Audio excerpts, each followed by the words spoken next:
비가 오나 눈이 오나 강남역, 광화문, 보신각 등지에서 수백 수천 명이 모여 한 목소리를 냈습니다. 하지만 이런 사실에 대해 아는 사람은 당시 현장을 지나던 행인 말고는 별로 없습니다. 이들은 왜 거리로 나왔고 언론은 왜 여기에 대해 보도하지 않는 걸까요? 여러분의 고정관념을 깰 이 믿기지 않고 믿고 싶지도 않은 충격적인 세계사적 대사기극의 피해자는 바로 유권자 여러분입니다.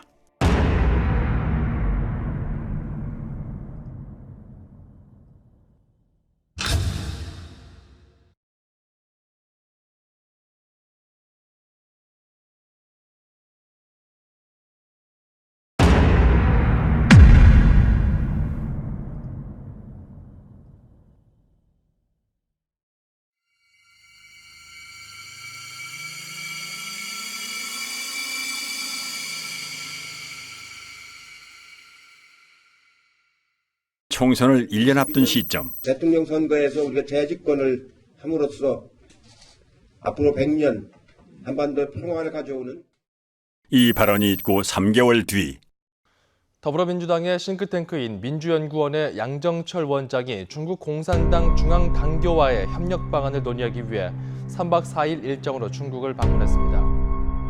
伟大光荣正确的中国共产党万岁！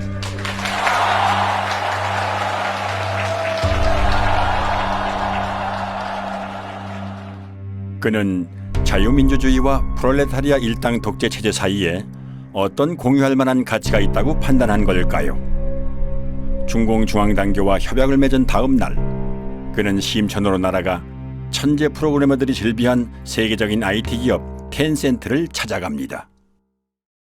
4.15 총선 한 달 전 전문가 11명의 예측 결과 민주당의 승리를 점친 전문가는 5명, 당시 야당인 통합당의 승리를 점친 전문가 역시 5명, 판단 유보가 1명이었을 정도로 예측 결과는 백중세였습니다.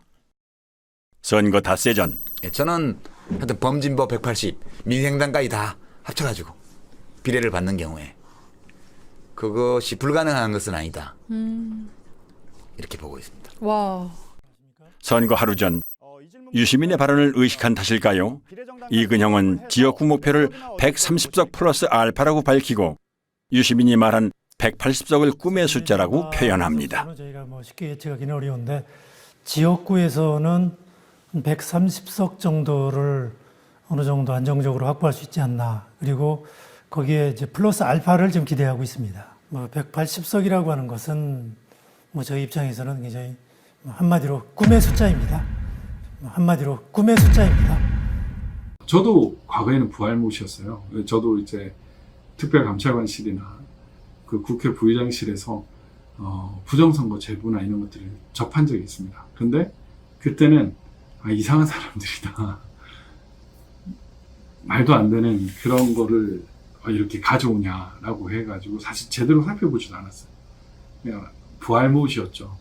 그런데 이제 선거 모의 소송을 하게 되고 증거 보전을 하게 되고 이 부정선거의 증거들을 보면 볼수록 심각한 부정선거가 있었던 거예요. 4월 15일 제21대 국회의원 선거일 출구조사 결과가 발표됩니다. 예상 외의 압승에 어안이 벙벙했던 걸까요? 민주당은 패한 쪽이라고 봐도 될 정도로 경직된 분위기입니다. 이근형 역시 환희에 찬 승자의 모습과는 거리가 있습니다. 민주당은 예상을 훨씬 뛰어넘어 그 꿈의 숫자를 현실로 만듭니다. 선거 다음 날 아침 이근형은 SNS에 전략기획팀의 예측이었다며 광역별 판세라는 표를 올렸는데 큰 논란이 일자 바로 삭제합니다. 그 표에는 지역별 예상 득표와 함께 비례대표 17석을 뺀 실제 민주당의 지역구 획득 의석수와 정확히 일치하는 163이라는 숫자가 적혀 있었던 것입니다. 특히 괄호안의 사전투표 보정값이란 표현은 시뮬레이션을 통해 사전투표를 조작한 값이 아니냐는 의심을 불러일으켰습니다. 실현 불가능하다던 꿈의 숫자를 그는 왜 예측이라고 하며 갖고 있었을까요? 더불어민주당이 미래통합당을 누르고 압승했습니다. 민주당은 지역구와 비례대표 의석을 모두 합해서 전체 의석의 5분의 3인 180석 선을 넘겼습니다. 16년 만에 단독 과반을 차지한 것을 뛰어넘어서 사실상 개헌을 제외한 거의 모든 안건을 단독으로 처리할 수 있게 됐습니다. 유례 없는 공룡 여당이 탄생한 겁니다. 반면 미래통합당은 비례정당까지 합해서 개헌 저지선인 101석을 턱걸이로 방어하는 참패를 당했습니다. 그런데 민주당 대선의 1등 공신인 양정철은 예상대로 나온 결과가 무엇이 그리 엄청나고 두려운지 입술까지 파르르 떱니다. 너무 엄청난 결과를 만들어 주셔서 무섭기도 하고 두렵기도 하고 너무 엄청난 결과를 이근영도 비슷한 말을 자주 남깁니다. 선거를 대승리로 이끈 이들은 대체 무엇이 그리 두려웠던 걸까요? 저도 선거를 한 30년 이상 분석을 했지만 이렇게 압도적으로 여당이 승리할 거라는 거는 전혀 예측 못했습니다. 투표는 크게 선거일 전에 하는 사전투표와 선거일 당일에 하는 당일투표로 나누어지지요. 그런데 선관위에서는 투표소 내의 모든 CCTV를 가리도록 규정하고 있습니다. 이 때문에 전국의 투표소는 투표자 수 부풀리기나 기타 의심할 만한 불법 행위에 대해 사후 확인조차 할 수 없게 되어 있는 사각지대입니다. 2018년 지방선거와 2020년 국회의원 선거의 투표자를 비교해 볼까요? 당일 투표자는 고작 13만여 명 늘어난 반면 사전투표자는 무려 310만 명이라는 기형적인 증가를 보입니다. 당일 투표자가 1%도 안 되게 늘어난 반면 사전 투표자는 36% 가까이 증가한 것입니다. 여기에 선관위가 발행한 유권자 의식조사는 의미 있는 방증을 하나 더 제공해 줍니다.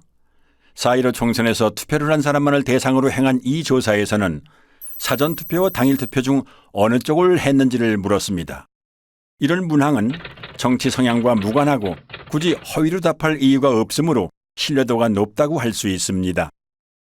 공식 개표 결과에서는 사전투표 비율이 40%대였지만 설문조사에서는 고작 29%밖에는 안 됩니다.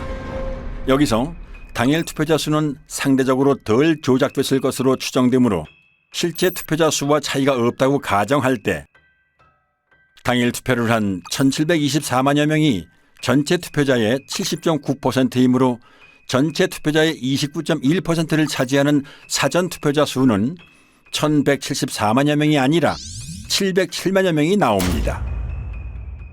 무려 466만여 명, 65.9%가 부풀려졌다는 얘기가 됩니다. 한편 부천 신중동 사전투표소의 투표자 수는 18,210명이었습니다. 이는 평균 4.7초당 1명이 투표했음을 의미하는데요. 코로나 때문에 발열 체크, 장갑 착용 등의 추가 절차까지 있던 상황임을 고려할 때 과연 가능한 투표 속도였을지 의문스럽습니다. 게다가 사전투표소는 당일투표소보다 훨씬 적어 비율로는 당일투표소가 4곳일 때 사전투표소는 1곳꼴이었습니다.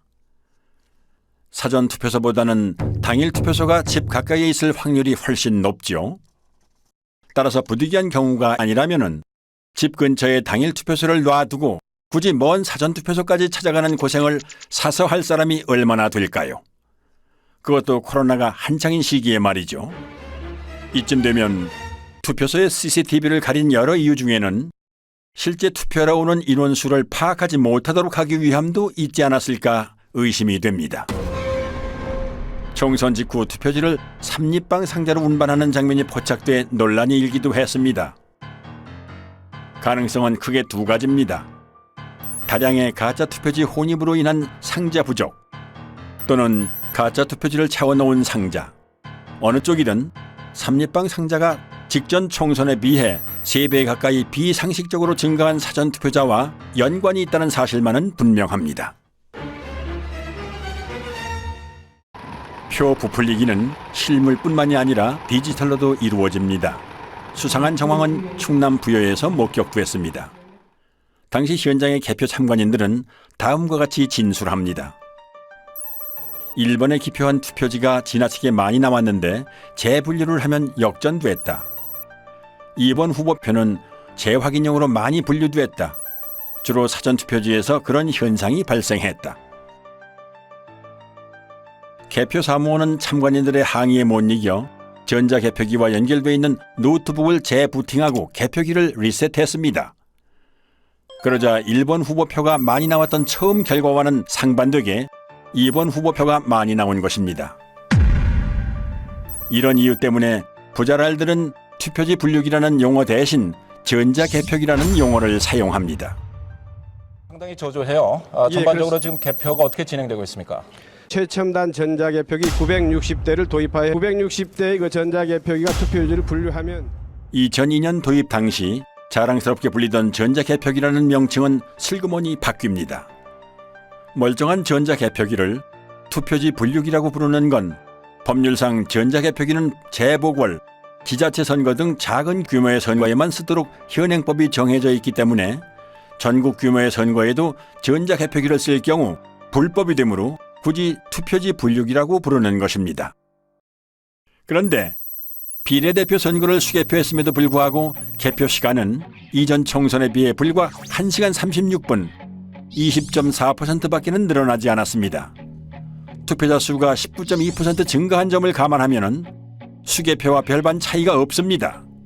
대체 무엇 때문에 쓰는 기계인지 의문스럽습니다. 참고로 2024년 총선에는 길이 47cm의 투표지까지 사용할 수 있는 신형 전자개표기가 도입됩니다. 전자개표기를 이용한 미심쩍은 조작 방법은 또 있습니다. 투표지를 분류할 때 전자개표기와 연결되어 있는 노트북 화면에서는 투표지가 한 장씩 스캔됨을 확인할 수 있는데요. 무작위로 섞여 있는 투표지에서 한 후보의 표만 계속 나올 수는 없으므로 정상적인 상황이라면 기표도장이 이렇게 왔다 갔다 해야 됩니다. 그런데 잠시 후 민주당 후보의 표만 계속 스캔되는 믿지 못할 광경이 목격됐습니다.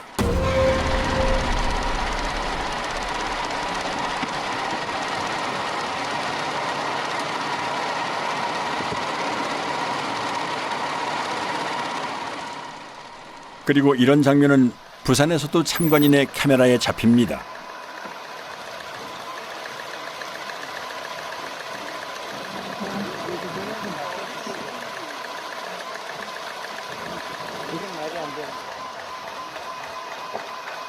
하체계부가 들어가. 선별을 해놨나 봐요.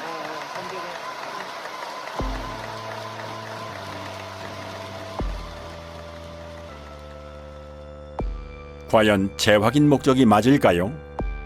중복 스캔에 대해 선관위에도 질의하고 내부 지침도 확인했지만 그런 내용은 없었습니다. 오히려 분류된 투표지를 다시 통과시키면 투표수가 많아지게 되니 유의하라는 빨강색 주의 문구가 있었습니다. 재확인이라는 구실로 부풀린 득표수와 투표지 수를 맞추는 작업이라는 생각이 강하게 듭니다. 이 장면은 부자랄들에게는 너무나 유명합니다.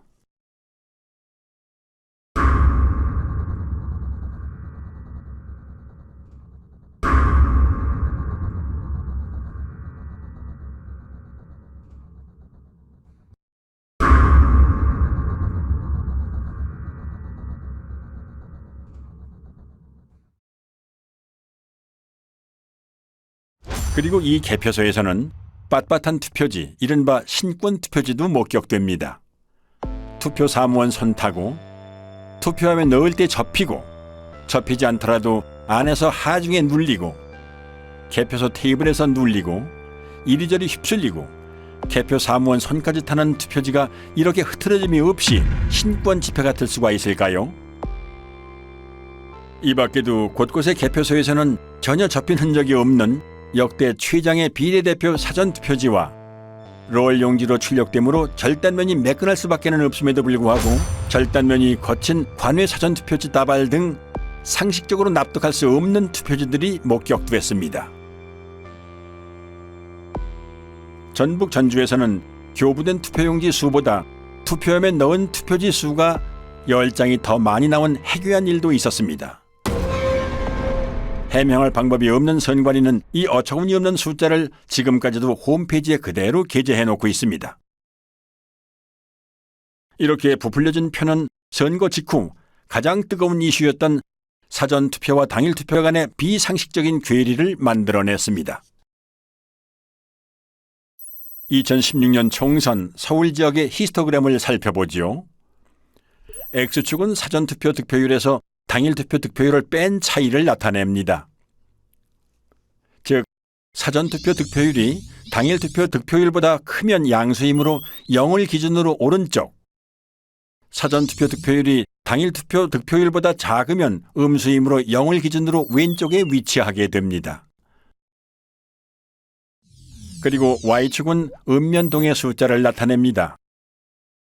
파랑색인 민주당과 빨강색인 새누리당이 중앙에 0쪽으로 몰려있음을 알 수 있습니다.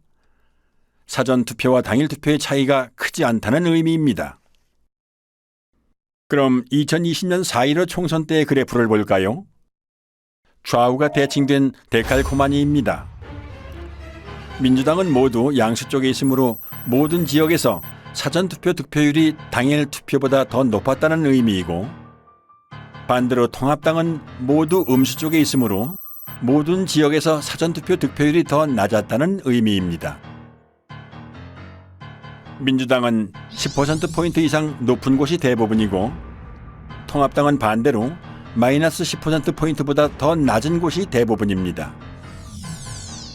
정의당이나 국가혁명배당금당, 무소속이 중앙에 집중되어 있는 것과 대조적입니다. 조작이 주로 민주당과 통합당을 대상으로 행해졌음을 알 수 있습니다. 수백만의 인구가 4년 만에 행한 투표 결과가 이렇게 판이할 수 있을까요? 이번에는 지도로 한 번 살펴보지요. 사전투표 득표율에서 당일투표 득표율을 뺀 차이가 민주당은 플러스 20% 쪽으로, 통합당은 마이너스 20% 쪽으로 확연히 갈립니다. 어떻게 이렇게 상반될 수 있을까요? 코로나로 외출을 꺼리는 마당에 오히려 사전투표율이 사상 최고를 기록하고 28년 만에 최고 투표율을 기록한 점도 의아하지만, 수백 명도 아니고 수천만의 인구가 일사불란하게 집단행동을 해서 일방적으로 민주당 지지자들만 사전투표에 몰렸다는 점은 쉽게 납득이 가지 않는 부분입니다. 부부층들은 말합니다. 사전투표에 적극 참여하는 청년층 중에는 민주당 지지자 비율이 높기 때문에 사전투표는 민주당이 유리하다고 말이지요. 그러나 이것은 엄연한 거짓 정보입니다. 사전투표에 가장 참여도가 높은 연령대는 보수 성향이 강한 장년층으로 60대가 1위, 70대가 2위, 3위도 50대였습니다. 그럼에도 불구하고 사전투표 득표율에 있어 거의 모든 선거구에서 민주당은 10에서 20% 정도 더 높았고, 통합당은 그만큼 더 낮았던 것입니다. 당일 관내 관내는 득표율이 크게 납니다. 근데 그게 뭐냐면 전 세계적으로 공통으로 인정되는 통계적 공리입니다. 근데 우리나라 사람들만 몰라요. 고등학교까지 나오면 다 배우고 다 납득이 되는 그 툴을 가지고 전체 우리 253개 선거판을 딱 분석을 하면 통계적 공리, 확률적 수식, 그 다음에 대수적 수식을 가지면 다 부정해요. 이건 너무 심각한 거라. 허병기 교수는 고등학교 교과 과정에서 가르치는 기초적인 통계 공리를 적용하여 선관위가 발표한 후보자들의 득표 수가 실제로 나올 확률을 계산했습니다. 각 선거구에서 관내 사전, 관외 사전, 당일 득표율이 모두 거의 동일하게 나와야 하는 것이 통계의 법칙이지만 4.15 총선 때 선관위가 발표한 양당의 득표 수는 이런 기형적인 히스토그램을 만들어냅니다. 왼쪽부터 살펴보면 민주당의 경우 관내 사전투표 득표율이 당일 투표 득표율보다 같거나 높은 현상이 전체 253개 선거구 중 한 곳만을 뺀 252개 선거구에서 일어났다는 의미이고, 통합당의 경우 이런 선거구가 전체 선거구 중 3곳밖에는 안 됐다는 의미입니다. 관외 사전투표에서도 이런 현상은 동일하게 나타났고, 민주당의 경우 사전투표와 당일투표의 득표율을 합친 전체 합계가 당일투표 득표율보다 같거나 높은 현상이 모든 선거구에서 나타난 반면 통합당의 경우 고작 2개의 선거구에서만 나타났습니다. 한마디로 사전투표에서 민주당이 비상식적으로 강세를 보였음을 의미하는데요. 이런 현상이 발생할 수 있는 확률은 0이나 마찬가지입니다. 전체 득표율과 당일 득표율의 차이가 선관위 발표대로 될 확률은 2의 253승분의 1, 즉 동전 253개를 던져서 동시에 같은 면이 나올 수 있는 확률로 이는 수천만 유권자들의 비밀 자유선거에서는 절대로 만들어질 수 없는 결과입니다. 그런데 이런 선거 결과는 컴퓨터 프로그래밍을 사용하면 단 몇 줄의 명령어로 쉽게 만들어낼 수 있습니다. 허 교수는 수학적 증명을 통해 전국 253개 선거구 중 광주의 광산구 갑과 광산구 을 2개 선거구를 제외한 나머지 251개 선거구에서 프로그래밍을 이용한 선거 조작이 일어났다는 것을 밝혀냈습니다. 조작 없이 유권자의 투표를 그대로 반영한 광주 광산구 을의 경우 당일 관내 사전, 관외 사전 전체 득표율이 거의 동일한 것을 볼 수 있습니다. 하지만 조작 프로그램으로 가짜 득표수를 만들어낸 인천 연수구 을의 경우에는 민주당 후보의 경우 당일보다 관내 및 관외 사전 득표율이 높고 통합당 후보의 경우 사전 투표보다 당일 투표 득표율이 더 높은 것을 알 수 있습니다. 이 그래프는 통합당과 민주당의 당일 득표율 차이에 대해 양당의 당일 투표와 사전 투표를 합친 전체 득표율 차이의 변화를 보여주는데요. 따라서 X축과 Y축이 모두 양수인 일사분면은 통합당이 당일 투표에서 이기고 당일 투표와 사전 투표를 합친 전체 득표에서도 이긴 경우, 이사분면은 당일 투표에서 지고 전체 득표에서는 이긴 경우, 삼사분면은 당일 투표에서 지고 전체 득표에서도 진 경우, 사사분면은 당일 투표에서는 이기고 전체 득표에서는 진 경우를 의미합니다. 선관위 전산 조작 프로그램의 목표는 당일 투표에서 이기고도 전체 선거에서는 지는 통합당 후보들을 더 많이 만들어내는 것입니다. 즉, 원점을 지나고 기울기가 1인 정상적인 선거 그래프의 Y절편과 기울기를 움직여서 사사분면에 위치하는 선거구를 많이 만들어내는 것입니다. 이 밖에 로이 킴은 추단법을 이용하여 선거 데이터 속에 Follow the Party라는 특정 문자열이 숨어 있다는 사실을 발견해냈습니다. 이처럼 선관위 데이터에서 특정한 문자열이 나왔다는 사실은 선관위 데이터가 유권자의 투표로 자연스럽게 생성된 숫자들이 아니라 누군가 선관위 데이터에 손을 댄 흔적이 문자열로 남았다는 의미가 됩니다. 프로그래머들은 본인의 작업물에 쉽게 드러나지 않는 암호를 숨겨놓음으로써 본인이 작업자라는 증거를 남겨두는 경우가 있습니다. 永远跟党走永远跟党走永远跟党走永远跟党走 영원히 당을 따르라는 중국 공산당 구호인 영원근당주에서 영원을 빼고 당을 따르라는 부분을 영문으로 옮긴 Follow the Party. 4.15 총선 전 양정철이 중공중앙당교와 협약을 맺은 다음 날 방문한 텐센트 본사 앞의 조형물에는 공산주의를 상징하는 낫과 망치와 함께 당을 따르라는 문구가 새겨져 있습니다. 프로그래머는 매일 오가며 보았을 이 친숙한 문구를 남긴 걸까요? 선거 데이터를 비교하고 분석하기 위해서는 그 데이터를 표준화하는 작업이 필요하다 생각했습니다. 그렇게 표준화 작업을 통해 분석하던 중 규칙성을 발견했는데 그것이 이제 수학적 규칙성이 아니라 언어적 규칙성이 아닐까 하는 호기심에 아스키 코드로 변환하는 과정에서 Follow the Party라는 문자를 발견할 수 있었던 것입니다. 선관위가 발표한 선거 데이터에서 발견되는 데칼코마니 분포, 1차 함수의 기울기 변화와 Y절편의 이동, 특정 문자열의 존재 등은 선거 결과가 인위적인 조작에 의해 만들어졌음을 의미합니다. 재검표 현장에서 쏟아져 나온 충격적이고 비상식적인 투표지들을 잠시 후 보시게 될 텐데요. 이들 가짜 투표지들은 조작된 투표 수와 실물 투표지 수를 일치시키기 위해 황급히 급조하는 과정에서 생겨난 것으로 보입니다. 이러한 데이터 증거들은 살인사건 현장에 남겨진 피에서 검출된 범인의 DNA에 비유할 수 있는데요. 살인사건의 DNA는 국과수의 포렌식을 통해 범죄자를 찾아낼 수 있습니다. 그렇다면 부정선거의 DNA로 범행을 밝힐 수 있는 방법은 무엇일까요? 우선 유권자가 실제로 투표한 실물 투표지 수를 선관위가 발표한 가짜 투표수와 대조해보는 방법이 있습니다. 이는 재검표를 통해 가능하죠. 개표 현장에서 신권처럼 빳빳한 투표지나 측면끼리 붙어있는 투표지가 목격된 것으로 보아 개표 이전 또는 개표 중에 가짜 투표지들이 투입된 정황이 있습니다. 하지만 실시간으로 실물 투표지를 투입하여 그 숫자를 선관위 발표 숫자와 정확하게 맞추는 것은 불가능에 가까운 일입니다.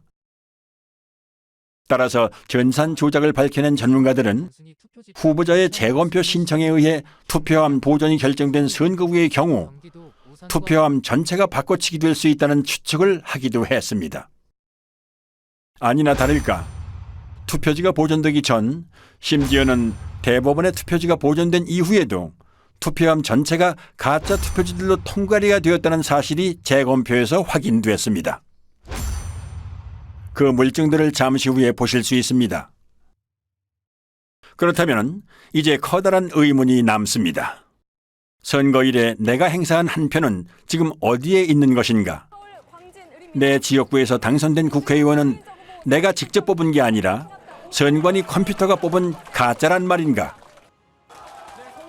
유권자의 입장에서는 당연히 이런 심각한 질문을 던져볼 수밖에 없습니다. 한편 부정선거 범죄의 DNA를 확인할 수 있는 또 다른 방법은 선관위 서버를 포렌식하는 것입니다. 선관위가 발표한 선거 데이터에는 가짜 득표수를 만들어낸 통계적 증거가 남고 서버의 로그 파일에는 그 조작 프로그램을 운영한 흔적이 남기 때문입니다. 선관위는 재검표가 있기 전 추석 연휴를 틈타 서버 이전을 시도했습니다. 모든 서버는 전원을 켜고 끈 기록, 외부로부터의 접속 이력이나 사전 투표용지 발급 이력, 데이터베이스 수정 이력에 이르기까지 컴퓨터가 관여한 모든 사건을 자동으로 남기도록 설정되어 있으므로 가히 핵심 증거라고 할 수 있습니다. 그런데 데이터를 새 서버로 옮김으로써 이 모든 기록을 없애버릴 수 있는 것입니다. 비유를 하자면 휴대폰을 교체할 때 사진이나 연락처만 옮기고 운영체제 업데이트 이력이나 통화 이력 등은 옮기지 않는 것과 마찬가지인 거죠. 한마디로 디지털 포렌식이 불가능해지는 것입니다. 선관위는 서버 교체는 아니라며 보도자료까지 배포하지만 이미 신뢰를 잃은 선관위의 말을 곧이곧대로 믿는 건 어리석은 선택입니다. 이에 인천 연수구을 민경욱 후보의 재검표 소송을 맡은 변호인단은 중앙선관위 서버에 대해 증거 보존을 신청하지만 기각됩니다. 기습적인 이전 시도를 알아차린 시민들은 선관위 관악청사 앞에서 경찰과 밤새 대치하며 서버 이전을 막기 위해 필사적으로 저항하지만 역부족이었습니다.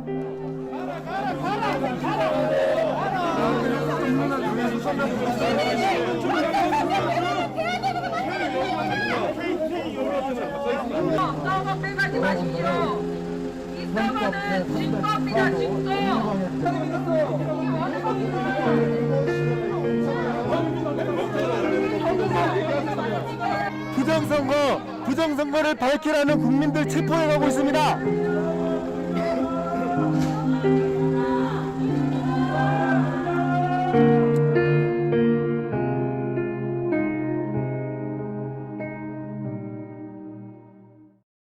선관위는 이 물음에 답해야 합니다.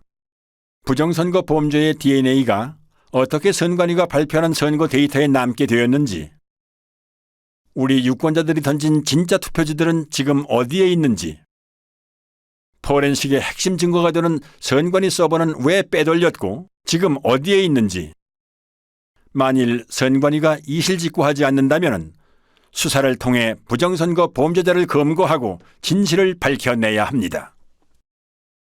총선 직후 인터넷에는 비상식적인 선거 결과에 대한 의심의 글이 잇따라 올라왔습니다. 집단지상의 뜨거운 토론이 이어졌고 밤잠을 줄여가며 만든 다양한 분석 자료도 올라왔습니다. 사람들의 의심은 커져갔고 마침내 부정선거임을 확신한 사람들이 거리로 나와 부정선거 규명을 외쳤습니다. 검정 옷차림에 검정 우산을 든 블랙 시위가 전국 곳곳에서 일어났고 단체가 만들어졌습니다.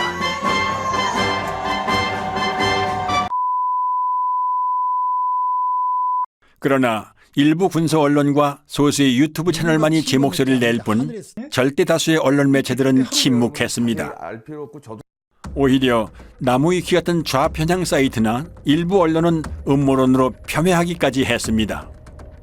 진중권은 부정선거 의혹을 제기하는 사람들을 정신병자 취급했습니다. 아군에게 총구를 겨누는 사람도 있었습니다. 광주 사태 북한군 600명 투입설과 사전투표 조작설은 국가기관의 판단을 부정한다는 공통점이 있습니다.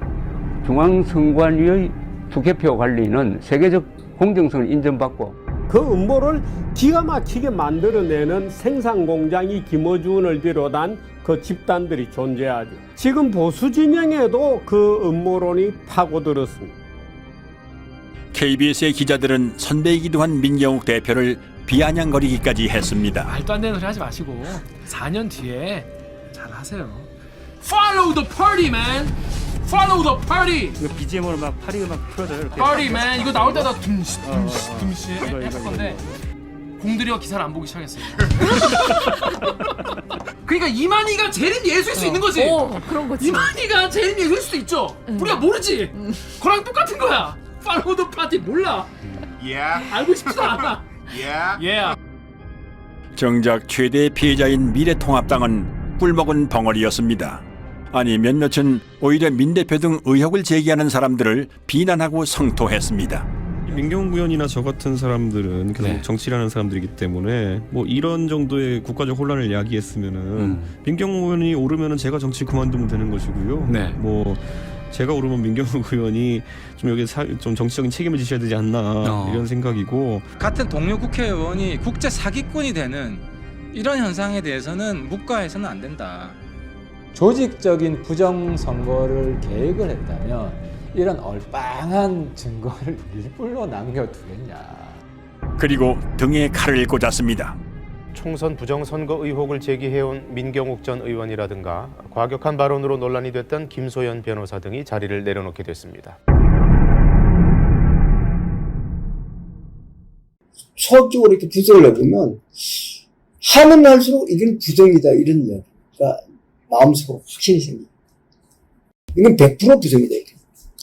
예를 0.001%가 부정이 아니다 그게 아니라 100% 부정이라고 나온다. 관내 당일이 일어날 여기 선거 이번에 4.15 선거가 일어날 확률을 계산해 보면 몇 경분이 이래 돼요. 이 선거판은 도저히 이 세상에 존재하지 않는 선거 결과라는 게. 경기도 구리시 개표장에서 참관인으로 활동했던 이종원 씨는 색상이 다른 투표지들을 수상하게 여겨 선관위 직원에게 이의를 제기했지만 묵살당합니다. 그래서 경찰에 다시 신고하지만 선관위가 경찰의 진입까지 막았고 그 와중에 타인에게 건네받은 기표 안 된 투표용지 6장을 민경욱 대표에게 제공하는 공익 제보를 합니다. 신고를 했었습니다. 경찰이 개표 참관까지 들어와서 확인하는 중 선관위 사람으로 보이는 사람들한테 쫓겨났습니다. 그 중에 누군가가 저한테 의혹이 있으니 이것도 신고를 하세요 하고 주셨던 투표 용지가 제가 우리 옆에 계시는 민경욱 의원님한테 전달하게 된 동기입니다. 앞으로 사법기관이라든지 검찰이라든지 특별히 선관위라든지 이런 데 조사에 응해서 성실히 제가 조사할 용의가. 결국 이 의인은 절도를 했다는 누명을 쓰고 구속 수사까지 받은 끝에 1년 6개월이란 긴 기간을 복역합니다. 의심스러울 때는 피고인의 이익으로 판단한다는 형사법의 대원칙을 뭉개버린 엽기적인 판결이었습니다. 당시 실형을 확정한 대법원 3부에는 선관위원장 노정희가 소속되어 있었습니다. 한편 언론은 민 대표가 투표용지를 오인했다며 날조 보도까지 합니다. 일련번호가 붙어있는 당일 투표지입니다. 당일 투표지입니다. 또 민의원의 주장과 달리 해당 용지는 사전 투표가 아닌 본 투표용인 것으로 드러났습니다. 중앙선관위 조사 결과 민의원이 입수한 투표용지 6장은 사전 투표가 아니라 총선 당일 본투표 뒤 남은 용지였습니다. 모든 언론사는 선관위가 악의적으로 왜곡한 보도자료를 그대로 받아 쓴 걸까요? 아니면 알아서 충성한 걸까요? 4.15 총선은 누가 봐도 미심쩍은 선거였던 탓에 선거 직후 역대 최다의 선거 무효 소송이 무더기로 접수되었고, 부정선거를 줄기차게 주장해온 민경욱 대표는 가장 먼저 소를 제기합니다. 선거에 관한 소청이나 소송은 다른 쟁송에 우선하여 신속히 결정하고 재판하여야 합니다. 소가 제기된 날부터 180일 이내에 처리하라, 이렇게 되어 있습니다. 하지만 대법원은 처리 기한을 4배 이상 훌쩍 넘긴 800여일 만에야 이 소송을 처리합니다. 중앙선거관리위원회는 선의의 피해자인지 아니면 부정선거의 주범이며 공범인지 국민들이 지켜볼 것입니다. 그런데 많은 사람들이 공감을 안 하는 게 문제예요. 지금이 어떤 시대인데 이랬단 말이에요. 얼마든지 내년에도 또 신청을 해보겠어요. 해가지고 제가 교육을 시키고 싶어요. 사전투표 절대로 해서는 안 되고. 기다리고 기다리던 인천 연수구을 재검표가 소를 제기한 지 1년도 넘어 마침내 열립니다. 황당하게도 대법원은 사진과 동영상 촬영을 허용하지 않거나 극도로 제한합니다. 선관위는 투표지 이미지 파일 원본은 없다며 사본을 제출합니다. 투표지 이미지 파일이란 투표지가 전자개표기를 통과할 때 스캔되면서 저장되는 파일로 원본 파일을 확인해야만 진위 확인이 가능합니다. 사본에는 이미지 생성 시간 등의 핵심 정보가 없기 때문입니다. 그러므로 사본을 제출한 자체가 파일이 조작된 것임을 자인하는 셈이었습니다. 그런데 다행히도 중국 또는 다른 어디에선가 급조됐으리라 추정되는 투표지들은 품질이 조악하다 못해 엉망이었습니다. 투표관리관 도장의 빨간 잉크가 일장기처럼 원형으로 뭉개져 글자를 제대로 알아볼 수가 없는 이른바 일장기 투표지가 나왔고, 지역구 투표지 하단에 비례대표 투표지 일부가 인쇄된 배춧잎 투표지도 나왔습니다. 프린터에서 롤 용지로 출력하는 사전 투표지에서는 절대 나올 수 없는 측면끼리 붙은 자석 투표지. 아니 동영상 촬영해도 되나? 네네네. 제가 그 권한을 아 그래? 지금 계속 촬영 중이에요. 됐습니까? 이거 안 띄워진다. 어머나, 이게 뭐야? 안 띄워진다 이거. 접촉면을 자세히 한번 찍어볼게요. 이게 어떻게 붙어 있는지. 이렇게 하니까 떨어지네. 비지미 또는 이발이라고 불리는 재단 잔여물을 달고 있는 투표지. 네, 제가 지금 동영상 찍었습니다. 이거 한번 뒤집어 주실 수 있나요? 계속 카운팅가. 이것도 옥년 이동이네요. 네. 이것도 옥년 이동인 거 아니에요? 네네네. 그럼 저희가 그 옥년 이동.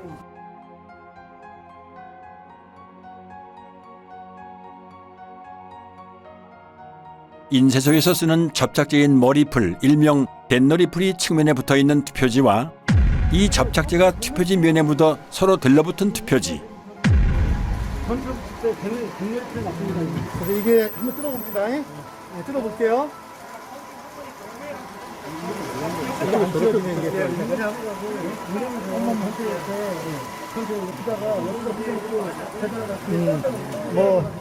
이건 별도로 계산하면 될 것 같아요.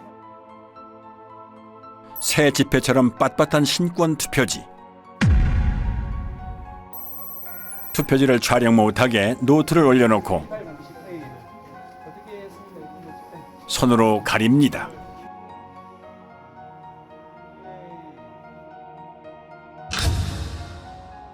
한쪽 여백이 아예 없는 것으로도 모자라 기표란 일부가 잘려나간 투표지, 테이프로 보수한 투표지, 스캔한 투표지를 다시 인쇄한 흔적. 재검표 현장은 그야말로 엽기적인 투표지의 전시장이었습니다. 물론 증인신문 때 해당 투표소의 사무원들은 투표 당시 그런 투표지를 보지 못했다고 증언합니다. 민경욱 대표는 이런 투표용지에 투표한 사람을 찾는다며 10억 원을 내걸고 신문에 전면 광고까지 냈지만 그런 투표용지에 투표를 한 사람은 아직까지도 나오지도 않고 있습니다. 첫 번째 재검표인 만큼 주요 언론에서도 보도를 했습니다. 단 선관위의 이미지 파일 원본 인멸이나 비정상적인 투표지가 쏟아져 나왔다는 언급은 이런 반구도 없는 편파적인 보도였습니다. 재검표 전후의 표 차이도 279표나 났지만 이를 문제 삼는 언론 역시 없었습니다. 재검표장에 일어나는 일들을 국민들이 알면은 가만 안 있겠죠. 재검표장에서 무수히 나온 가짜 투표지들을 보면 부정선거가 없었다라고 생각할 수가 없습니다. 투표함을 개봉을 하는데 특히 사전투표함을 개봉만 하면 정말 이것은 희상천외한 이상투표지들이 쏟아졌단 말입니다. 그것을 보면서 저는 진짜 충격을 받고 소름이 끼칠 정도였습니다. 스캔해갖고 다시 인쇄했다는 게 확인이 되는 게 뭐냐면, TMC 340에서 프린터에서 있는 투표지가 나오면 망점이 이렇게 점막이 이렇게 프린터로 막 뿌려진 게 보여요. 보이는데, 이 파주권은 없어요. 망점이 없어요. 다 뭉그러졌어요. 이게 프린터에서 뭉그러질 수가 없거든요. 프린터 아무리 잉크를 막 또 붙인다고 해도 뭉그러질 수가 없어요. 박용찬 후보, 지금 당협위원장께서 그때 증거 보존 때 사진을 잘 찍어 놓으셨어요. 그래서 휴대폰에 그 사진을 선명하게 보관한 후에 이렇게 칭칭 감고 도장을 찍고 한 모습을 사진을 잘 찍어 두셨던 겁니다. 그리고 이제 마음을 단단히 먹고 이번에 재검표를 하러 가면 반드시 비교를 해보리라 이렇게 이제 마음을 먹고 갔던 거죠. 가서 대조를 해보니까 유관상 안 맞는 거예요. 그러면은 뭐 가짜 투표지를 다 갖다 놓고 우리 뭐 하는 짓이냐 이런 참 의구심을 가지면서 그 재검표에 늘 임해야 했었습니다. 결국 이제 그거를 국투본 이름으로 고발을 하고 고발 대리인 자격으로 제가 이제 영등포 경찰서 고발인 진술까지 하러 갔습니다. 근데 나중에 보니까 어이없는 이제 수사 중지 결정을 내려놓고 있는 거예요. 뭐 이게 누가 했는지도 알 수 없고 그러니까 범인이 나타날 때까지 수사 중지한다. 다른 선거구의 재검표에서도 이상한 투표지들이 쏟아져 나왔습니다. 경남 양산 을에 관외 사전투표지 7천여 장 중 일그러진 타원형 기표 도장이 3천여 장 나왔습니다. 관외 사전투표지라는 말은 이 기괴한 투표지들이 전국 각지에서 모였다는 의미입니다. 이런 괴이한 일이 발생할 확률은 얼마나 될까요? 또한 정규용지 중량인 평량 100g보다 50%나 무거운 150g짜리 투표지 다발도 나왔고 자석 투표지, 한쪽 여백이 없는 투표지, 그리고 영등포구 을에서는 미사용 투표지 중 일련 번호가 아예 없는 투표지도 나왔습니다. 신고는 약방의 감초입니다. 오산에서는 투표지를 가로지르는 검은 줄도 발견됐습니다. 이 투표지들은 엄격한 품질 검사를 통과해야 납품 가능한 당일 투표지입니다. 여기 뭐 점이 찍힌다든가 뭐 피가 들어간다든가 하면 안 되죠. 측면이 너덜거리는 테이프 붙은 투표지와 접착제 붙은 투표지, 검표한 옛날 기차표 같은 투표지, 테이프 접화면이 맞지도 않는 투표지, 비스듬히 잘려나간 측면에 도장까지 이상한 투표지, 사람이 아니라 인쇄기가 찍은 듯한 기표 도장,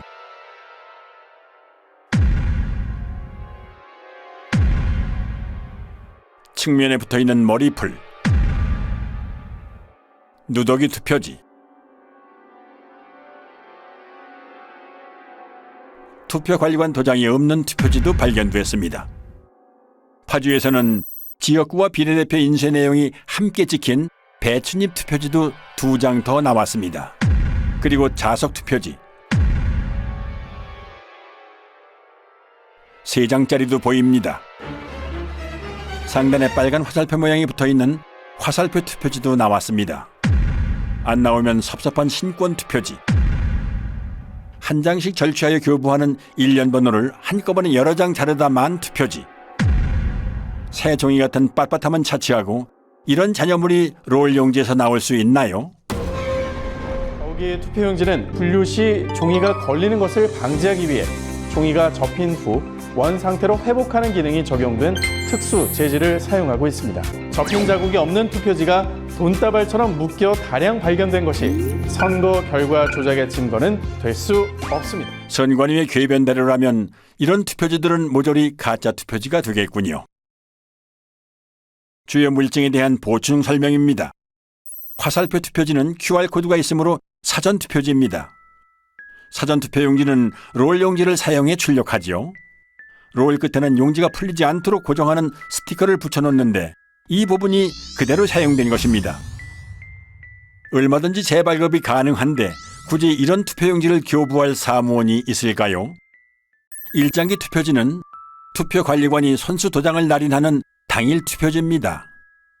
관리관이 사용하는 도장은 잉크가 내장돼 있어 인주가 불필요한 만년 도장인데요. 아마도 사용법을 모르고 인주를 묻혀 찍는 바람에 일장기에 붉은 원처럼 도장이 뭉개진 투표지입니다. 참고로 일장기 도장은 송도 이동 제6투표구의 총 투표지 1974장 중 1000장 이상이 나왔습니다. 1000장을 날인하려면 무려 6시간이나 걸리는데요. 물론 그 긴 시간 동안 그런 도장을 찍은 사람도, 그런 투표지에 투표를 했다는 사람도 나타나지 않았습니다. 정상의 투표용지라면 좌우 여백이 균등해야 합니다. 선관위가 팩트체크라는 이름으로 올려놓은 영상부터 보시죠. 투표용지의 좌우 또는 하단 여백이 불균형하게 인쇄된 투표용지가 발견됐다는 의혹이 일면서 이게 유족 투표지 대량 인쇄의 증거라는 주장이 있었는데요. 대법원은 투표용지 발급기에 장착된 라벨 프린터에 종이를 정렬하는 가이드의 위치가 잘못 설정되었거나 공급용지를 한쪽으로 치우치게 투입하거나 커팅되면서 좌우 또는 상하 여백이 다른 투표용지가 생성될 수 있다고 판단했습니다. 투표지 위조는 없었다. 선거 이슈 팩트체크였습니다. 선관위 직원들은 선거 여러 날 전에 투표용지를 모의 출력해보고 사전투표 전날에도 최종적으로 모든 프린터에서 모의 출력을 실시하여 이상 유무를 점검한 뒤 프린터를 봉인합니다. 그리고 사전투표 당일 아침 봉인을 제거한 후 그 설정 그대로 사용합니다. 게다가 모든 투표용지의 폭은 100mm 불변이므로 위치를 한 번 설정해 놓으면 가이드에는 아예 손을 댈 필요가 없습니다. 그런데 이런 투표지가 나올 가능성은 얼마나 될까요? 그리고 이 프린터는 이렇게 소형 라벨까지 출력하기 때문에 좌우가 1mm만 틀어져도 불량품이 될 수 있으므로 가이드가 움직이지 않도록 고정해주는 레버가 있습니다. 올리면 풀림 상태, 내리면 잠금 상태가 되지요. 그런데 선관위는 여기 한술 더 떠 아예 레버를 글루건으로 고정을 시켜놓고 사용해왔음이 확인됐습니다. 레버 위에 반투명한 물질이 접착제입니다. 조금 전 선관위의 해명 동영상에도 레버 위에 접착제가 확인됩니다. 아무리 좌우 여백을 다르게 찍고 싶어도 찍을 수 없는 프린터를 가지고 그런 어이없는 여백 불량 투표용지를 찍어냈다고 사기를 친 겁니다. 더욱이 제조업체 매뉴얼에는 노랑 부분이 인쇄 영역이고 좌우 여백이 각각 2mm라고 명기되어 있습니다. 실제로 투표용지의 가장자리에는 바탕색이 인쇄되어 있지 않음을 알 수 있습니다.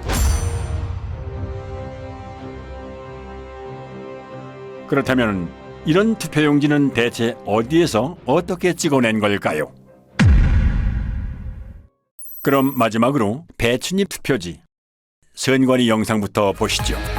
지역구 사전투표용지 하단에 비례대표 사전투표용지 내용 일부가 인쇄돼서 마치 배춧잎처럼 보이는 투표지가 발견되었고 이게 대량 위조 투표용지 투입의 증거라는 주장이 있었습니다. 이때 지역구 투표용지가 완전히 배출되지 않은 상태에서 투표용지를 받기 위해 출력 부분에 손을 대고 있는 경우 지역구 투표용지가 안쪽으로 밀리면서 하단의 비례대표 투표용지 내용의 일부가 겹쳐서 출력될 수 있다는 사실이 대법원 재판 감정 과정에서 확인됐습니다. 그리고 이건 선거 무효소송 때 선관위 측에서 재연 가능하다면서 제출한 영상입니다.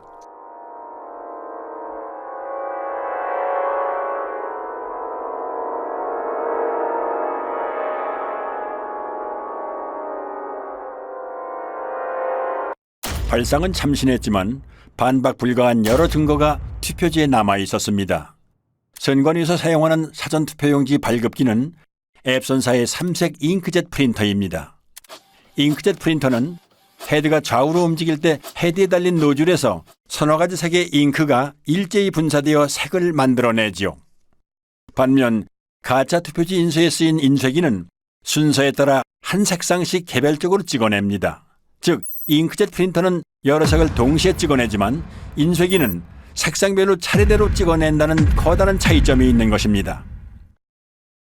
옅은 색으로 인쇄된 파랑, 노랑, 녹색 부분이 보이시죠?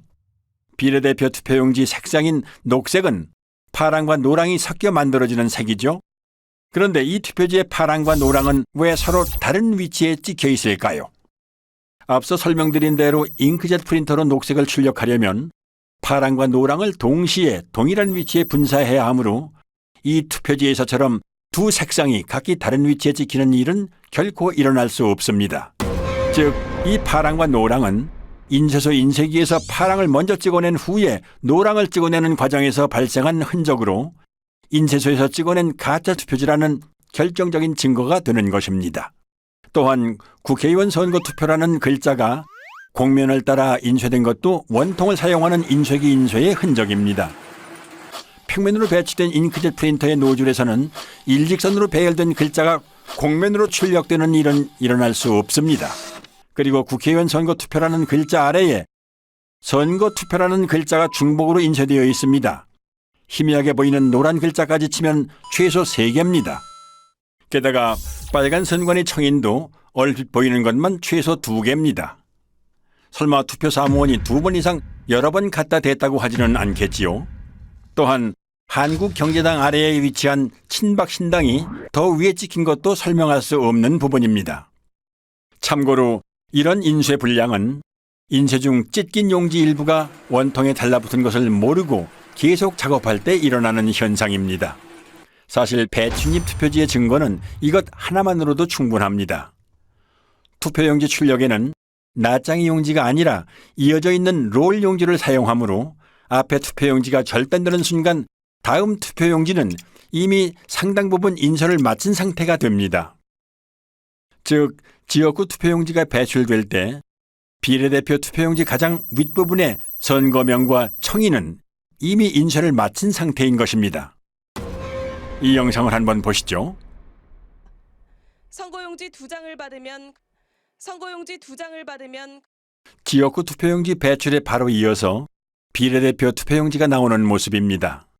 아무리 재빨리 들이민다 해도 비례대표 투표용지 상단부에 선거명과 청인은 찍힐 틈을 허용하지 않습니다. 그러므로 이런 현상은 일어날 수 없는 것입니다.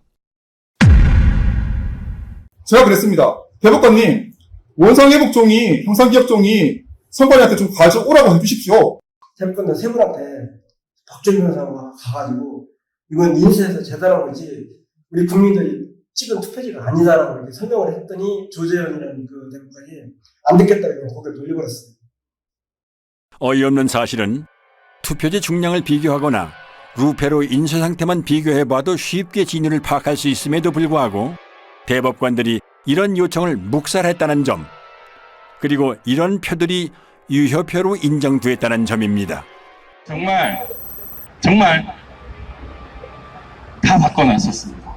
사전투표, 당일투표 전부 가짜였습니다. 금촌 이동 투표로 경우에는 투표로에는 이상 투표지들이 기재됐는데 관리관 날인 없이 약수무장이 나갔다. 또 그 번호표 미절치 상태로 한 장이 나갔다. 오전 시작할 무렵에 그런 일이 벌어졌다고 기재되어 손글씨로 되어 있습니다. 그러니까 누군가가 분명히 적은 것이죠. 그렇다면 이것은 재검표 때 나온 금촌 이동 투표지들은 진정한 투표지가 아니고 뭔가 바꿔치기 된 투표지가 아니냐. 이상하다. 투표록에는 투표관리관의 실수로 도장을 찍지 못했다라고 이렇게 20장을 찍지 못했다고 했는데 재검표장에는 전부 다 찍혀서 나온 이런 특이한 현상이 있어요. 개표장의 투표지들과 재검표장의 투표지들이 다르다라는 얘기죠.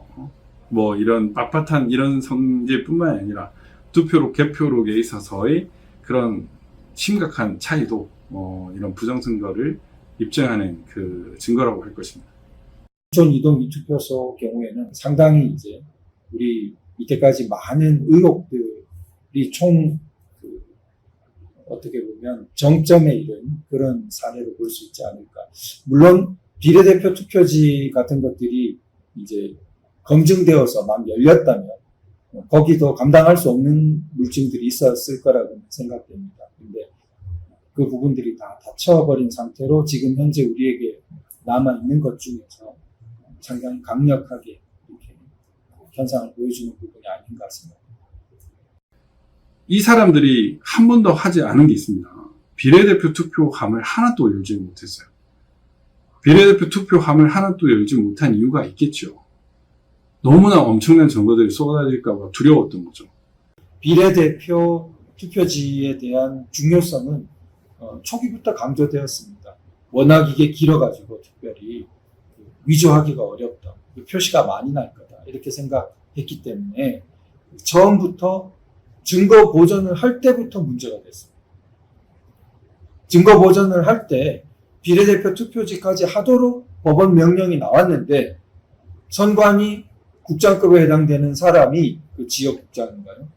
아니 판사를 막 그렇게 판사의 권위도 무시하고 그거를 증거 보전을 못하게 했거든요. 그리고 뒤에 따라가서 했거든요. 이미 뭔가 또 손을 썼겠죠. 아마도.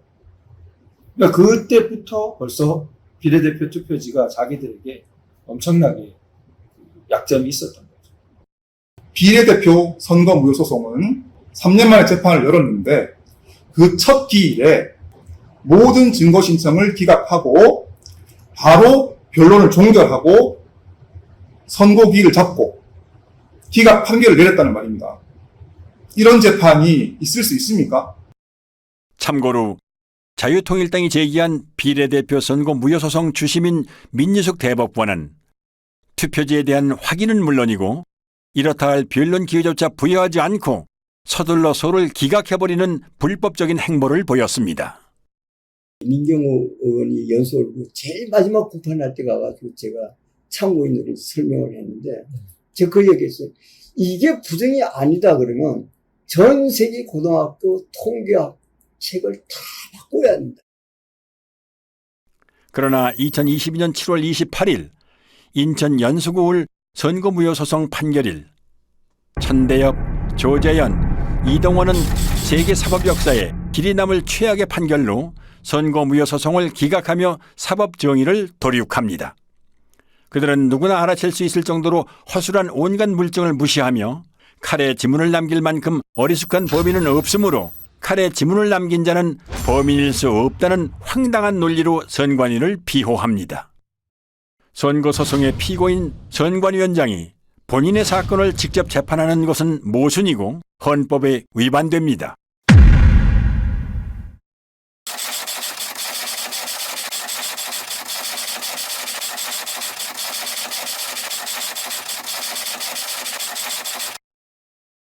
(4월 15일) 총선 선거 무효 소송을 기각했습니다. 법원의 판단을 존중합니다. 지난 2년간 우리 사회는 부정선거 논란으로 국민적 불신과 갈등이라는 엄청난 사회적 비용을 치러야 했습니다. 그나마 후손들에게 그나마 덜 욕을 먹으려면, 불명예를 회복하려면 지금이라도 양심선언하고 제대로 재판해야 된다. 그렇게 생각을 합니다. 사전투표지나 당일투표지를 불문하고 모두 다 법원에 제출하기 이전에 선관위가 발표한 후보별 득표수에 맞춰가지고 투표자들이 던진 투표지를 모두 다 파쇄 내지 소각 처리하고 인쇄소에 새로 만든 투표지들을 투입해가지고 법원에 제출했기 때문에 빳빳한 신권다발 투표지라든지 배춧잎 사전투표지라는 이런 부정투표지가 나온 거 아닙니까? 그거를 대한민국의 대법관들이 다 아는 겁니다. 알매도 불구하고 본인들이 그냥 덮기로 결정한 겁니다. 그 판결문에서는 그 본드가 떡칠된 투표지 같은 것은 일체 언급을 하지 않습니다. 가장 설명하기 곤란하고 불리한 부분은 아예 이렇게 존재 자체를 묵살해버리는 식으로 편법을 쓰면서 진행했습니다. 증거가 나오잖아요. 그 법조항이 있죠. 예를 들어 선거재판에 대한 법조항이 있어요. 제가 문외한으로 가봐도 당장 이건 선거 재선거예요. 아까 이 일장기 예를 든다면 1700 중에서 1000표가 나왔다. 그리고 200표인가 300표 무표가 나왔어요. 글자 하나도 인식이 안 되는 게 나와요. 그리고 그때 관리 책임자가 나와갖고 나는 그런 도장 찍은 적이 없습니다. 그거 하나만이라도 그 선거를 새로 해야 돼요. 대법관이라는 사람이 그렇게 법조항을 그렇게 많이 다루는 사람들이 다른 말을 붙여서 무슨 그게 범인을 찾는 그 말이 안 되는 일을 갖고 그래 난 들어보니까 저는 이제 그 세계가 다른 세계인데 가보면 너무 놀란 거예요. 아 여기는 이런 세계가 여기 또 있구나. 이게 진짜 신기한 세계다. 선거관리위원회가 잘못하면 선관위를 없애면 됩니다.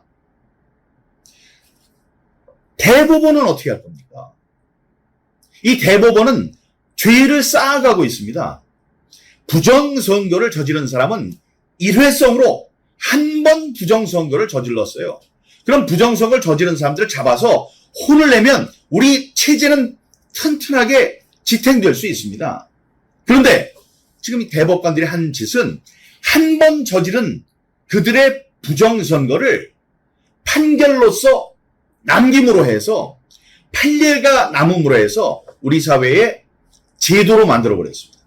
부정선거를 제도로 만든 그 큰 죄, 위헌, 헌법을 유린한 죄, 그 죄의 값은 반드시 물어야 한다고 생각합니다. 적어도 누구나 아마 상식선에서도 그 정도라면 이 선거는 부정이고 무효라고 판결을 해주고 스스로 검찰에다가 고발을 하고 수사 의뢰를 하고 이렇게 해야 되는데 심지어 뭐 대법관들이 검증기일에 촬영한 수많은 사진들을 다 삭제해버리고 동영상이고 녹음이고 다 해놓고 그런 거 주지도 않고 그렇게 불투명하고 공정하지 않고 오히려 뭐 범죄자들 돕는 이런 식의 행동을 하는 분들은 아마 스스로 그 자리에서 물러나고 그 나머지 여생을 정말 좀 반성하시면서 살아가는 게 그게 인간된 도리라고 생각이 되거든요. 그럼 2022년 대선은 어땠을까요? 많은 부자랄들이 얘기합니다. 애국 시민들의 적극적인 선거 감시 활동이 없었더라면 이재명이 대통령이 됐을 거라고 말이죠. 물증뿐만이 아니라 데이터도 부정선거임을 말해줍니다. 사전투표는 이재명 승리, 당일 투표는 윤석열 승리. 이제 이 정도로는 놀랍지도 않습니다. 서울의 투표 결과를 보면 더 가관입니다. 서울의 당일 투표에서 이재명이 이긴 동은 6.3%에 불과했습니다. 93% 동에서 윤석열이 이겼다는 얘긴데요. 4.15 총선 때와의 투표자 비교입니다. 기형적으로 증가한 유령 사전투표자들이 이재명에게 몰표를 주었기 때문에 초박빙 승부가 연출됐던 것입니다. 두 후보 간의 지지율 격차가 벌어진 데다가 막판 안철수 후보와의 단일화까지 있었기 때문에 선거 조작 세력의 유일한 선택지였던 박빙 승리의 시나리오가 애국 시민들의 선거 감시 덕분에 무력화된 것이지요. 칼로 자른 듯 사선으로 절단되어 있고 선까지 인쇄되어 있는 사전투표 용지는 어디에서 찍어낸 걸까요? 그리고 떼인 흔적이 남지 않는다면 봉인지는 왜 붙이는 걸까요? 다들 보셨죠? 청아들. 어이가. 아니, 봉인지를, 모든 분들이 알 수 있도록 봉인지를 테스트한다고 여기에 붙여가지고 이렇게 하면 흔적이 남습니다 했는데 깨끗하게 떨어졌어요. 말이 됩니까? 어이가 없다. 풀 안 남았네요. 죄송합니다. 아, 죄송한 게 아니죠, 그거는. 그러면은, 글자 여러 알파벳이 나오죠. 위에서 밑으로 떼요. 아무 데 떼도요. 비는 갈수록 그런 거라서 이거는. 봐요! 이야! 정말! 봅시다. 와, 이거. 표시 안 나네? 이거 많이 했네, 잠깐, 내가 가서 이 신청하고 올게요. 한편 아침 6시부터 투표소 앞에서 발열정대를 써가며 투표자 수를 센 시민들은 여러 건의 표 부풀리기를 제보해왔습니다. 서울 강서구 등촌 1동 제4투표소에서 시민이 계수한 당일 투표자 수는 1640명이었으나 선관위 집계는 1782명이었습니다. 이런 제보는 계속됩니다.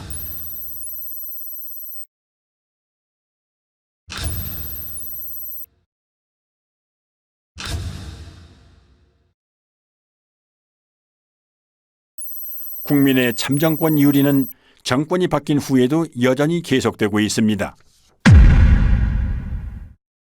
결정권자인 윤 대통령이 부정선거를 수사하라는 그런 지시만 내려주면 순식간에 밝혀질 수 있을 거라고 생각하고요. 이 투표지들을 보면 3구 대선에 이어 치러진 6.1 지방선거 또한 부정이 아니라고 말 못합니다. 이재명이 출마한 인천 계양구 올 국회의원 보궐선거의 빳빳한 당일 투표지들, 그리고 새로 산 벽돌책 같은 교육감 투표지들, 일련 번호가 절취 안 된 투표지들은 투표 사무원이 절취하는 걸 깜빡 잊어다 치더라도 자르다만 투표지는 있을 수가 없습니다. 절취하다만 투표용지를 그냥 교부할 사무원, 그리고 그런 투표용지를 받아들고 기표소로 향할 투표자는 유령밖에 없습니다. 연속되는 동일 후보 투표지 투입은 지방선거에서도 포착됩니다. 그런데 세로 줄이 보이시죠? 문제는 이 줄이 있는 투표지들이 각지에서 우편으로 취합된 관외 사전 투표지라는 점입니다.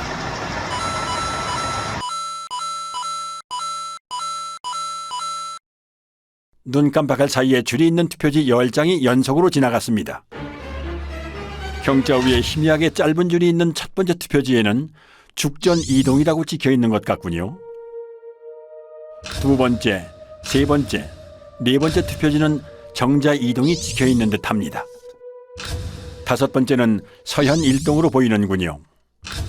여섯 번째 투표지는 판독이 힘든데요. 공주의 옥령동 아니면 진주의 옥봉동일까요?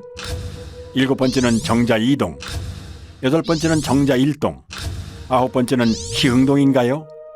어쨌든 별개의 지역입니다. 마지막 열 번째는 서당 1동처럼 보이는데 정확히 판독은 안 되지만 아무튼 처음 나오는 동입니다. 투표지에 세로줄이 있는 것만으로도 매우 수상한 일인데 각지에서 취합된 세로줄 투표지가 연달아 모여있을 가능성은 얼마나 될까요? 당연히 여러 투표소에 관리관 도장이 찍힌 가짜 투표지를 어딘가에서 한꺼번에 찍어냈다는 증거인 것입니다. 문재인 정부에서 실시한 4.15 총선과는 달리 6.1 지방선거, 국회의원 보궐선거, 교육감 선거는 윤석열 정부에서 실시된 선거들로 정권이 바뀐 후에도 여전히 부정선거가 자행됐다는 정황을 보여줍니다. 따라서 이들 선거에서 부정이 있었다면 마땅히 그 책임은 윤석열 대통령이 져야 합니다. 법학자들, 변호사들 침묵하고 있습니다. 이런 잘못된 진행에 대해서는 잘못된 절차 진행, 잘못된 재판에 대해서는 비판의 목소리를 내야죠.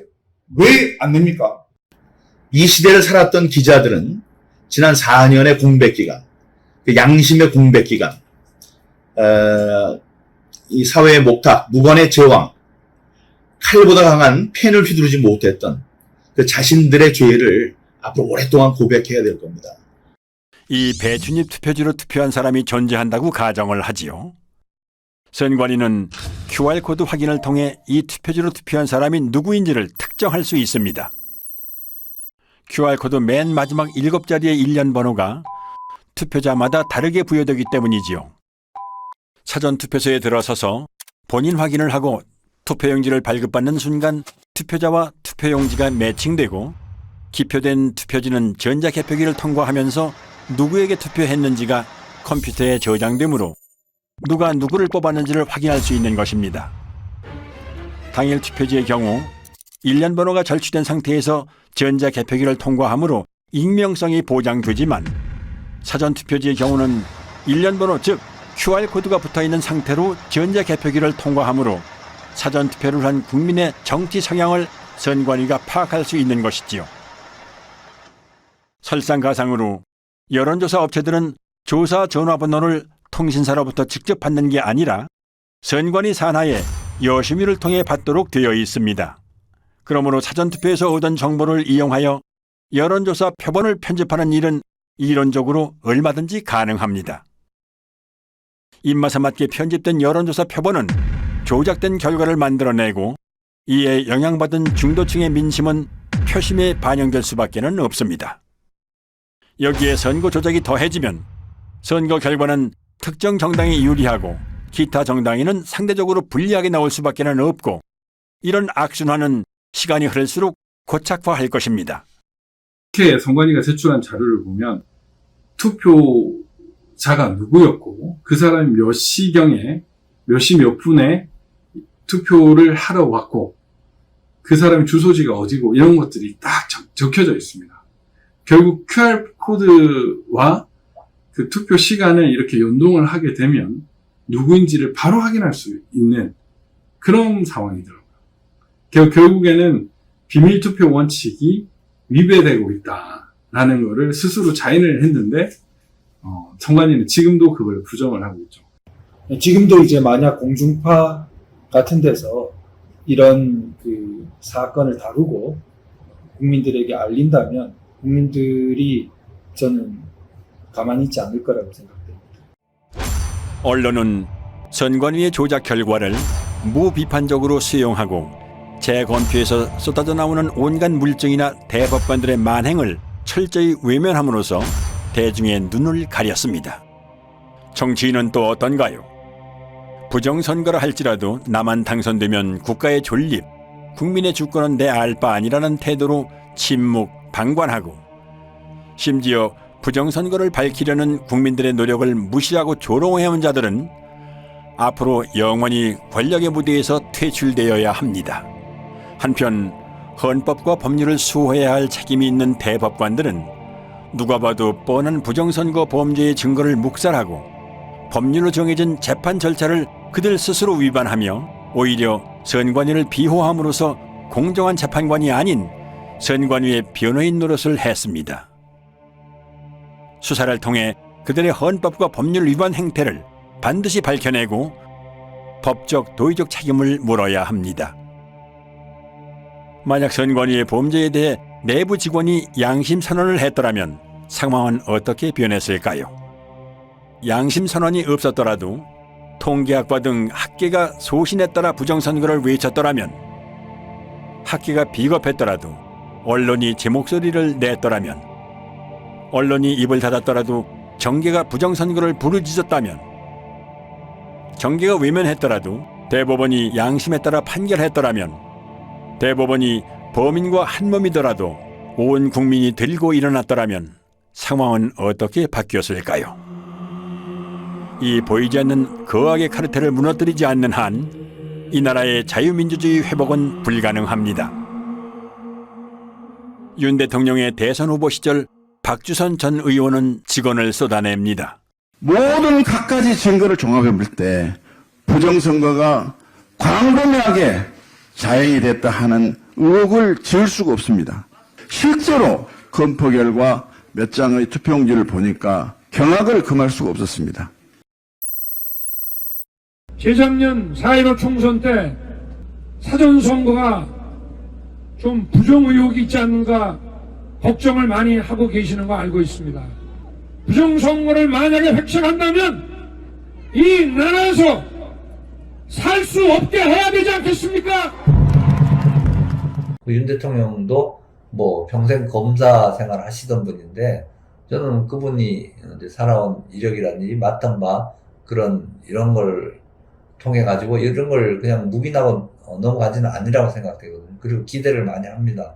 하고 다만 이제 워낙 큰 일이라서 신중하게 정치적으로 뭔가 잘 해야 되겠죠. 그래가지고 정말 나라가 혼란 없이 이렇게 불의와 부패한 데 관여된 사람들은 지휘고하를 막론하고 일단 그 직에서 배제하고 또 조사해가지고 그 응당한 책임을 처벌을 받도록 하고 또 그 제도는 다시 개혁을 해가지고 국민들 누구나 이렇게 신뢰하는 선거제도를 다시 마련해야 될 걸로 생각합니다.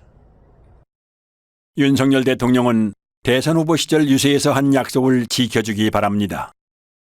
비상식적인 통계적 증거와 숱한 물증이 나왔음에도 수사에 착수하지 않는다면 정부 수반 또한 공범입니다.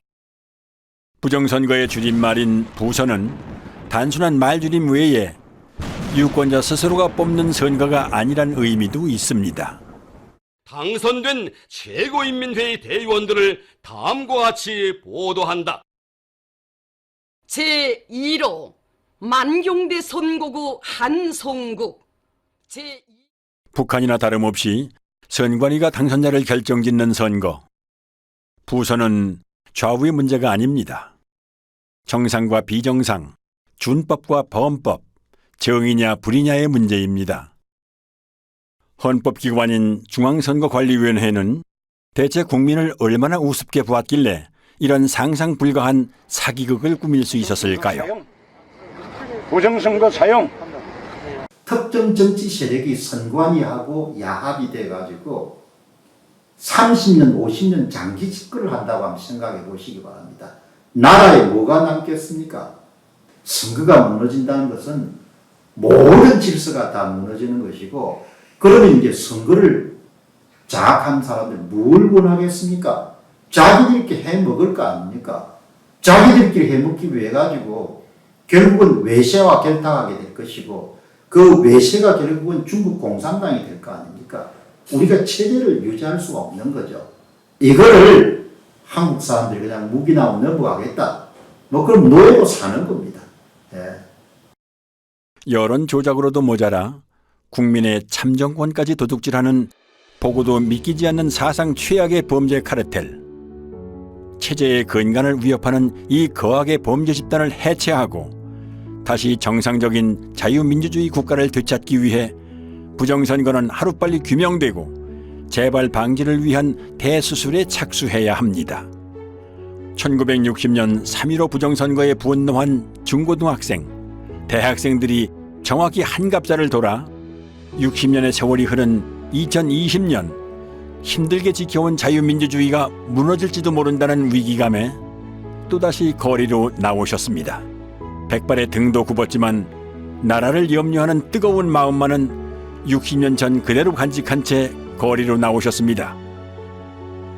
이제는 60여 년 전 거리로 나온 청년들에게 빚을 갚아야 할 때입니다. 4.15는 발음나는 대로 의미를 부여한다면 이렇게 쓸 수 있습니다. 역사상 으뜸가는 오점, 영원히 지워지지 않을 커다란 오점이 남았습니다. 세상은 부정선거 같은 일이 어떻게 있을 수 있느냐는 듯 마냥 평화로워 보이지만 지금 우리가 살고 있는 곳은 국민 주권을 유린한 거악의 부정선거 카르텔이 국회의원을 만들고 대통령을 만드는 끔찍한 독재 국가입니다. 나는 헌법을 준수하고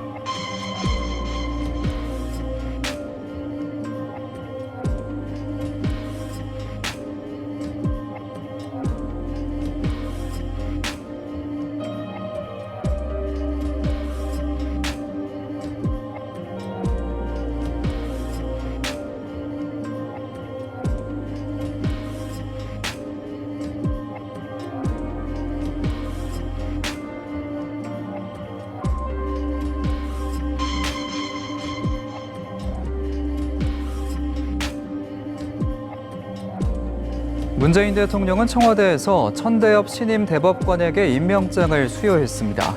문 대통령은 환담에서 평생을 모범적으로 살아온 법조인이자 사법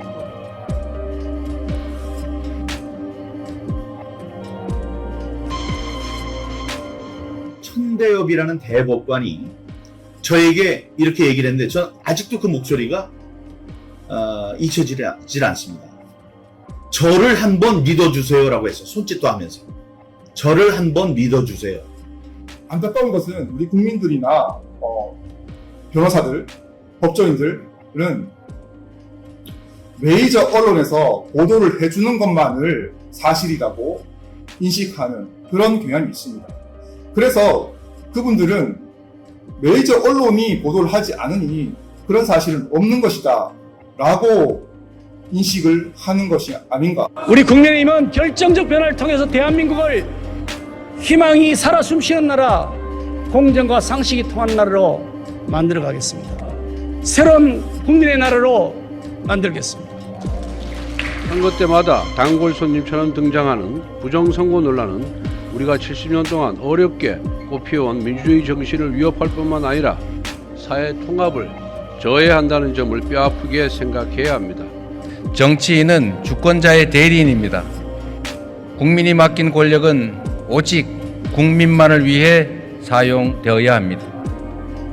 서러운 국민의 눈물을 닦고 절망하는 국민들께 꿈과 희망을 드려야 합니다. 나같지가 않아서 인대를 안 하려고 했었는데 이런 선거가 있었다 이렇게 이야기를 하는데요.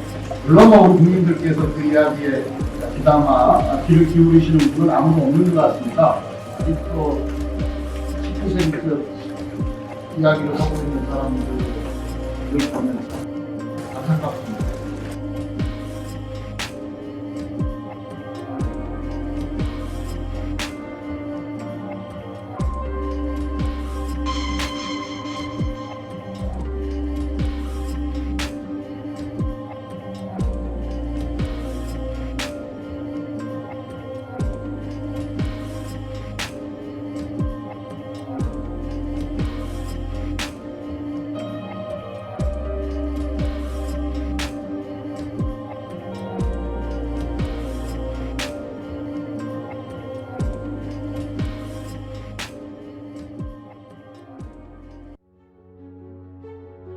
수사를 통해 부정선거의 진상을 규명하고 관련자를 처벌하고 잘못된 선거 제도를 뜯어고쳐 우리의 권리를 되찾고 나라를 바로 세울 것인가? 아니면 부정선거 카르텔에 우리의 주권을 통째로 빼앗긴 채 우리 자녀들까지 대대손손 그들의 노예로 살게 할 것인가? 이제 이 나라의 주권을 가진 우리가 선택하고 행동에 나설 차례입니다. 헌법의 문구를 다시 상기합니다. 대한민국의 주권은 국민에게 있고 모든 권력은 국민으로부터 나온다.